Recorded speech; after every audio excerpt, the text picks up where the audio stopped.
आज आपण बनवतोय एकदम चमचमीत, बघूनच तोंडाला पाणी सुटेल असा सोया टिक्का मसाला.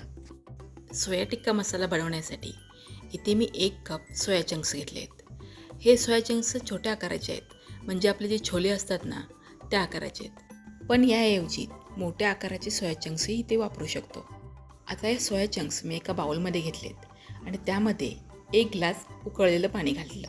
5 ते 7 मिनिटांसाठी हे सोया चंक्स गरम पाण्यामध्ये असेच राहू द्यायचे, म्हणजे ते चांगले मऊ होतील.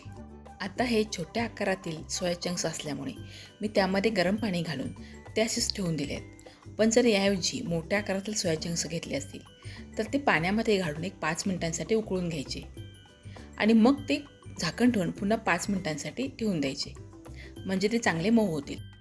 आता 7 ते 8 मिनिटांतर बघा, सोया चंक्स छान फुलले आहेत. त्याचा आकार पहिल्यापेक्षा मोठा झाला आहे. आता ते चांगले दाबून त्यामधलं पाणी पूर्णपणे काढून घ्यायचं. आता आपण सोया टिक्कासाठी मसाला बनवू. एका खोलगट भांड्यामध्ये 1 वाटी ताजं घट्ट दही घेतलं आहे.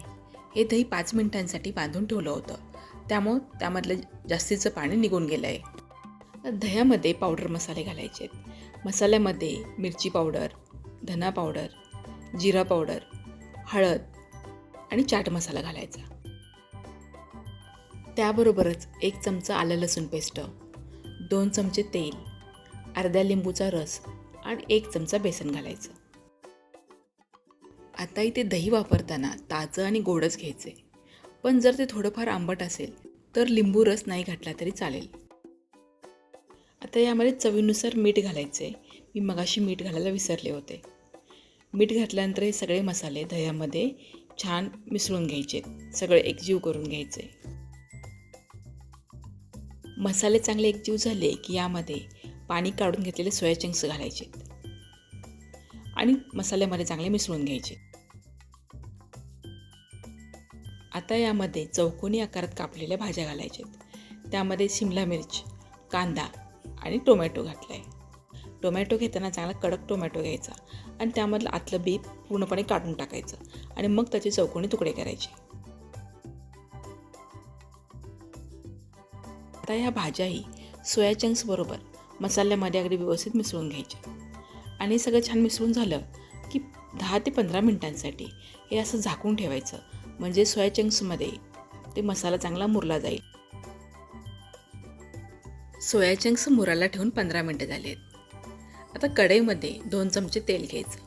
तेल चांगलं गरम झाल्यावर त्यामध्ये हे मसाल्यामध्ये मुरलेले सोया चंक्स घालायचे आणि गॅस फुल्ल करायचा आणि 3 ते 4 मिनिटांसाठी हे सोया चंक्स परतून घ्यायचे. तर सोया चंक्स छान परतून झालेत, ते काढून घेऊ आणि सोया टिक्का मसाल्यासाठी ग्रेव्ही बनवू.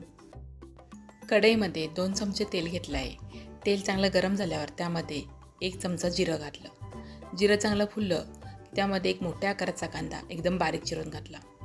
आता कांदा थोडा मऊ होईपर्यंत परतून घेतला.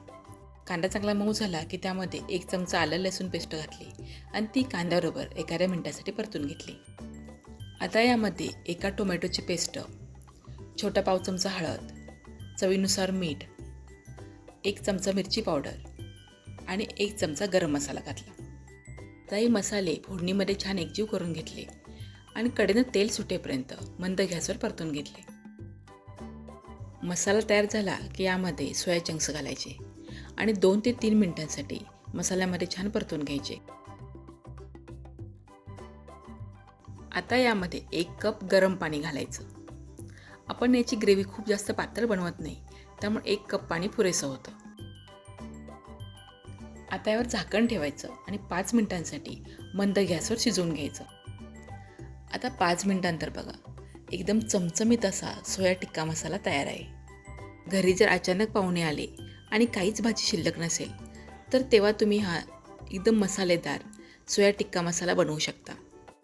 घरातील उपलब्ध साहित्यामध्ये बनवलेला हा सोया टिक्का मसाला तुम्हाला कसा वाटला कमेंटमध्ये जरूर लिहा. व्हिडिओला लाईक आणि शेअर करा.